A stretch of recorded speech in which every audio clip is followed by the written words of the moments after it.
एक बार दत्तात्रेय प्रभु जंगल में खुशी से घूमते हुए राजा यदु से मिले।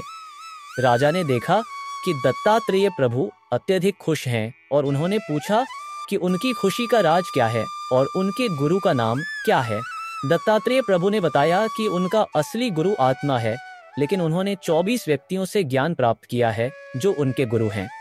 एक, पृथ्वी से मैंने धैर्य और दूसरों के भले के लिए काम करना सीखा, क्योंकि पृथ्वी हर चोट को सहन करती है लेकिन फिर भी अच्छे फल देती है। 2, जल से मैंने पवित्रता की शिक्षा ली। जैसे शुद्ध जल दूसरों को शुद्ध करता है, वैसे ही एक साधु जो शुद्ध और निराकार है सभी को शुद्ध करता है। 3, वायु से मैंने यह सीखा कि वायु हर जगह गति करती है लेकिन किसी से जुड़ी नहीं रहती। इसी तरह हमें इस संसार में रहते हुए किसी भी चीज से लगाव नहीं रखना चाहिए। अग्नि से मैंने यह सीखा कि जैसे अग्नि चमकती है, वैसे ही एक साधु को अपने ज्ञान और तपस्या से प्रज्वलित होना चाहिए। 5, आकाश से मैंने यह सीखा कि आत्मा सर्वव्यापी है और फिर भी वह किसी वस्तु से संपर्क नहीं करती। चंद्रमा से मैंने यह सीखा कि आत्मा हमेशा पूर्ण और अपरिवर्तित रहती है, लेकिन यह केवल शरीर के छायाओं से प्रभावित होती है।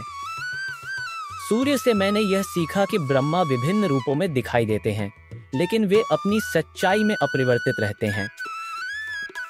कबूतर से मैंने यह सीखा कि मोह बंधन का कारण है। 9, अजगर से मैंने यह सीखा कि संतुष्टि और संयम से जीवन जीना चाहिए।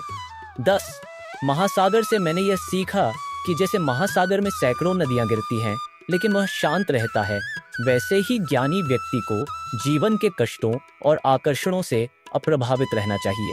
11, पतंग से मैंने यह सीखा कि मोह का परिणाम दुहक होता है। 12, मधुमक्खी से मैंने यह सीखा कि हमें आहार संयमित रूप से लेना चाहिए और किसी एक स्थान से अधिक नहीं लेना चाहिए। 13, शहद संग्रहकर्ता से मैंने यह सीखा कि भौतिक वस्त्रों का संचय केवल निरर्थक है, क्योंकि मृत्यु के समय हमें कुछ भी नहीं ले जाना होता।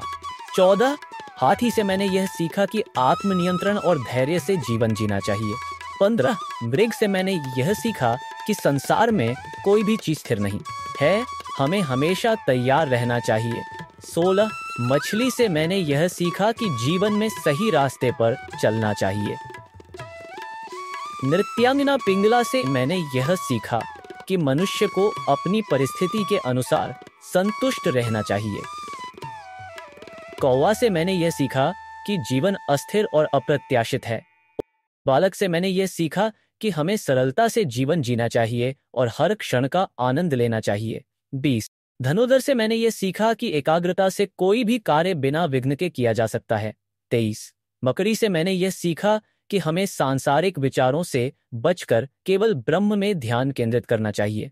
24, भृंग से मैंने यह सीखा कि जैसा हम सोचते हैं वैसे हम बन जाते हैं, इसलिए हमें आत्मा के रूप में ध्यान केंद्रित करना चाहिए और शरीर के बंधनों से मुक्ति प्राप्त करनी चाहिए।